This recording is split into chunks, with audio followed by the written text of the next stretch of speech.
Hello, hello. Welcome to the Engineer Your Success, Leadership, and Life Harmony Like a Mother show. I'm your host, Kenya Romanovska, award-winning investigative journalist turned maternity leave and working motherhood strategist. And I'm a mom of three. One boy is almost 7 as we record this. One is 4, and my youngest is 3 months. And I get to benefit from the best support systems that I've created, that I've designed. And of course, there are other humans who love me enough to support me. But right now, my daughter is on a walk with her grandpa, and I get to do work that I love and work with women that I love and transform the motherhood penalty into their greatest advantage without compromising family happiness or health. And that's today's topic. And maybe you were tuning in earlier, but my audio was off. So I hope now it's back. I think, yes, I was connected to my Bluetooth headphones, not realizing they are not here. Let me check. No, we are good. We are good. We have sound. For whoever's listening, I would love for you to put a comment that you can hear me. So health is a huge pillar for the women that I work with in the Mom BA program. We have 12 pillars: mindset, relationships, personal branding, finances, health, and many more.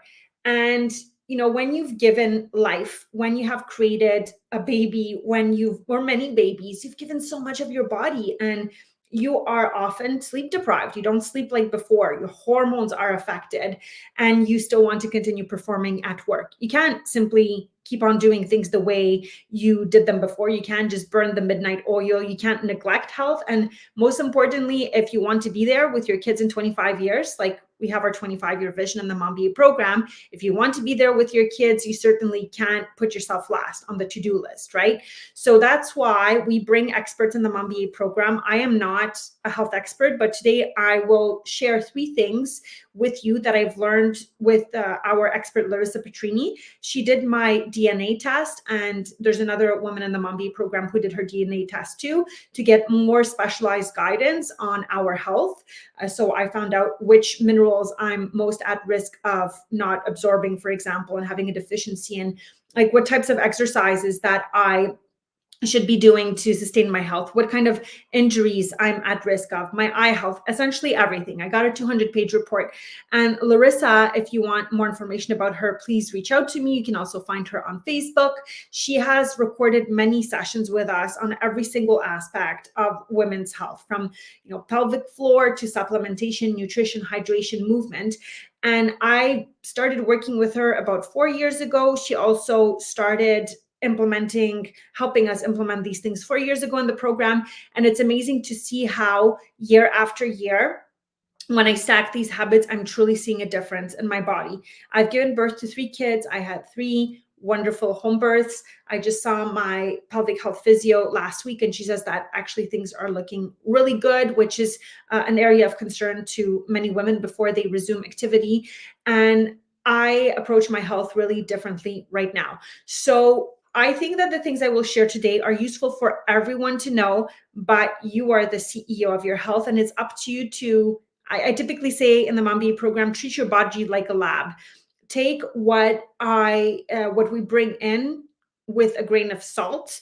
Everybody has different responses to different substances, to different exercises. So you're welcome to try some of these things, monitor, consult a professional health expert if you need to, and see how they impact your body. Okay. So what else did I want to share with you about that? I think that's it. I think that's what I mentioned the first time I tried to record this. So number 1, it might not be completely groundbreaking for you, but walking in the morning. And again, you can research experts on this, women's hormones experts. You can see Larissa's group if you want about that. But there is something special that happens with our hormonal regulation when we go walking outside and we get sunshine or light between 6 and 8 a.m. in the morning. And that is a habit that I am committing to for as long as I live, essentially. I want to walk every day, and every year I make progress on how I prioritize getting steps in my day. So for me, it's a domino effect. It's a huge priority in my day, and I walk my kids to school pretty much every day. I take my baby, I take my 2 boys, we take the stroller, and if it's not minus 40 outside, and if it's not, the conditions are really bad or like having smoke outside, then we will walk. And I start my day with putting those steps in.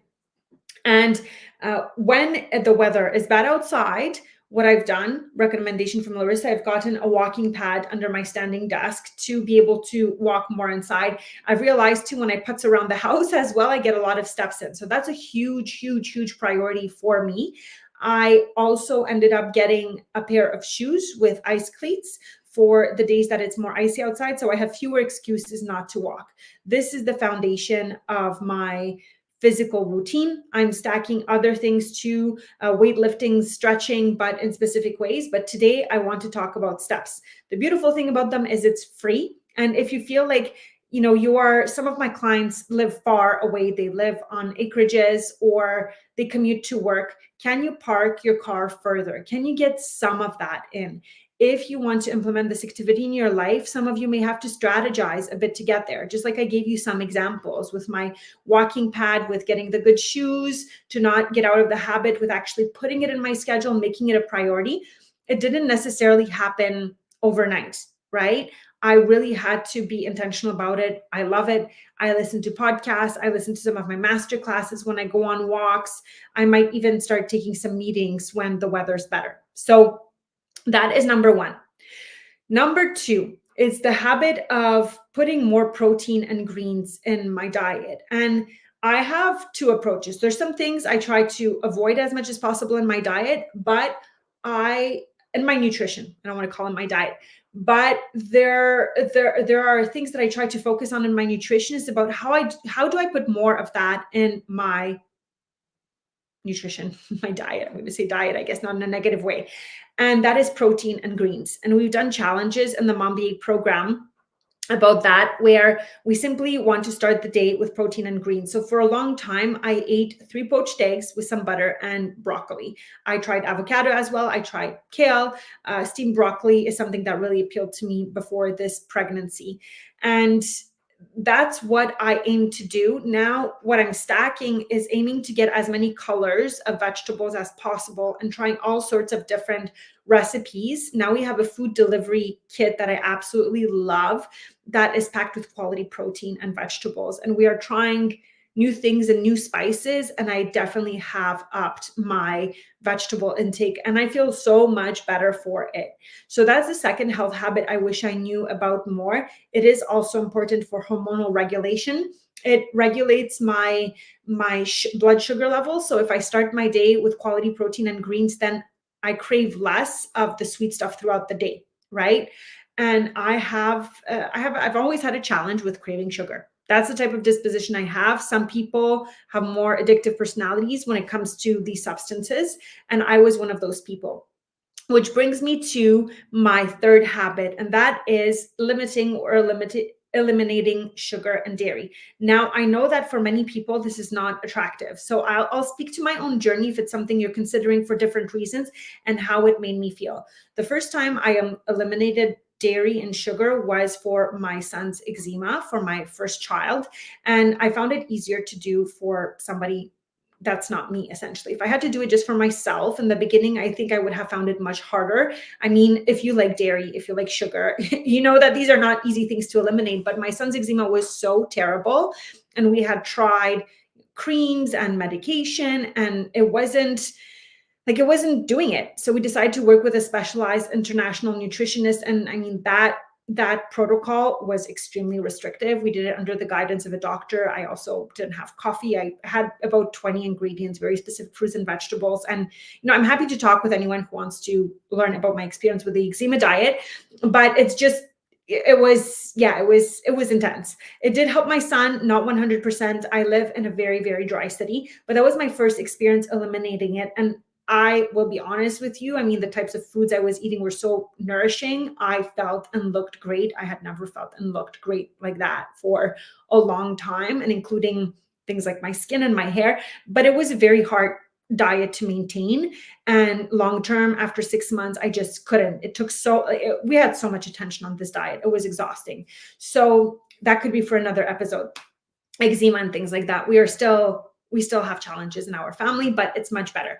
And then the second time I eliminated dairy and whites was when my father got really, really sick. And I realized that it's something that I should really consider. I used to have milk with my coffee in the morning. We have an amazing coffee machine.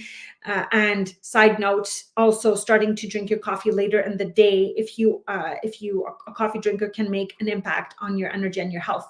So I replaced my morning milk in my coffee with an oat milk that was extremely good. And now I start the day with some warm water and some tinctures, depending on the seasons. Right now, it's an antiviral tincture. It's an adaptogen. And then I started with a protein shake and a mineral shake that I absolutely love. And look, it works for me. I mean, the flavor is absolutely delicious. And it just gets me going when the kids are, I want to focus on them in the morning. So I start with that. And it took me, like, I tried a couple. The one that I found I absolutely adore, it works for me. Again, this might not work for everyone, but that has a delicious salted caramel flavor. I have it with some almond milk. And then later I will have, when I drop off my kids, I will have more of these protein and greens combinations, often eggs with a form of green. But right now I'm also trying different things as well. So it makes it, combined with the steps and then the elimination of the white sugar and dairy, it made such a huge difference on my cycle. I stopped having cramps. My hair got thicker. My skin got better. It impacted also how I looked. I was shocked. I was shocked by how these few shifts affected my sense of energy and overall health. And for some of you, you may not want to try restrictive things, right? That's completely fine. If, depending on the goals you have, the symptoms you have, you may need specialized help. But I've noticed when we've tried some of these challenges in my client group, women reported feeling completely different. And if you're curious, if you want to support your body, if you want to perform at a high level, I think that is the way to go. Either get professional support, right? Because again, we all have different requirements for our body. We all tolerate dairy differently and metabolize it differently. Same with sugar, same with exercise. However, everything that I've pointed out today, first the daily steps, then the protein and greens, and finally the dairy and sugars and whites, for me, have had a tremendous difference. Now, when did I try this for the first time, especially when it comes to dairy and sugars? It's been an up and down journey for me. Sometimes I have it included in my diet, sometimes I don't. Right now, I've cut out dairy again because of my nursing journey and because it's been recommended by my pediatric consultant for sleep based on what we're observing. It might be better not to have dairy for now. So again, it feels a little bit easier. I haven't fully cut out sugar. Breastfeeding, it does feel more challenging to eliminate that form of carb, right? But I've noticed that what I aim for now in my life is either try periods where I have smaller quantities of it and not completely deprive myself of it, or have seasons where I don't use those products and seasons where I allow myself to do it. So it's not a one size fits all approach, but for us who want to maintain a good level of health, want to perform in our careers, want to be present for our kids. I remember when I did my 25-year vision for the first time, I did it with my clients. If I want to be around in 20 to 25 years to still enjoy my health, my husband, my children, then I have to prioritize making some health habits key. And ultimately implementing the ones that I've described work best with a specific mindset. I don't like to approach what I described for you with a deprivation mindset or I must. It has to come, like the mentor I'm working with right now for my mindset and my business says, pain pushes until vision pulls, right? And if I have this vision, I have those pictures next to me of being in this world. I've noticed that a lot of people in my parents' generation are not around anymore. They're not alive, whereas many of my grandparents lived into their 90s, right? There are some things that we can't control. We can't fully control the quality of our air. There are clearly environmental factors that are making people sick, and we don't have the evidence and research to actually tell us that that's what's making us sick. So we don't have time guaranteed on this earth. But I find that if I want to be here in 25 years, then I better stack the odds in my favor. And that is a more positive vision for me than a kind of punitive, like, oh, I will not eat this because, or I must exercise because. It's literally a vision of wanting to experience more time on this earth with the people I love, enjoying experiences. And my husband loves climbing mountains. And I've noticed that, I mean, if you're going to carry a backpack and have all that weight, I've noticed that if I have that extra weight on me, I just don't enjoy the mountaineering, right? So when I think about wanting to have a certain weight goal, it's not just related to how I want to look, but what I want to experience in this life, the type of activities I want to perform. So when it comes to health, the first question to ask yourself is, what does health mean to you? What is the definition? How do you want to enjoy your health? One of my clients, when we were setting intentions this month, said, I want to enjoy my health. And I thought, yes, that's such a nice reframe. In the beginning, we can approach health more mechanically and kind of like, oh, I need my doctor's advice, right? On and how do I prevent illness? But at the end of the day, what is it is that you're seeking? Are you seeking vitality? What kind of activities do you want to perform by yourself or with your kids, right? What does that look like in this season of your life? There's so much more I could say. I thought that this was actually going to be a shorter recording, although it's not too long. It's close to 20 minutes.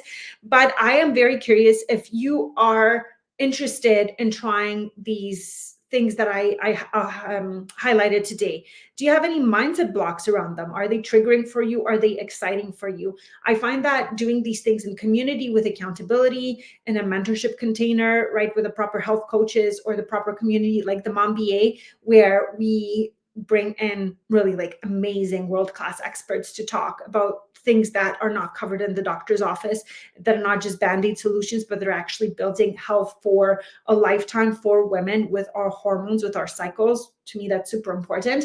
I find it's much better to do than on a lonely health journey. So again, you are welcome to send me a message to find out more about the Mom BA program. It is springtime right now. We are going to be announcing enrollments in the Mom BA program. I'm holding space to bring in those next women who are meant to work with us. It's such a wonderful community. I think the fact that some people are here year after year speaks for itself. We are also planning our Nordic Spa retreat in Kananaskis in November. That's filling up. I can't wait. It's like a client favorite every year. I don't do tons of in-person events, but this one we do in person. So thank you so much for tuning in. Again, I would love to hear from you. My name is Kenia Romanovska, and see you next time on our live show and podcast.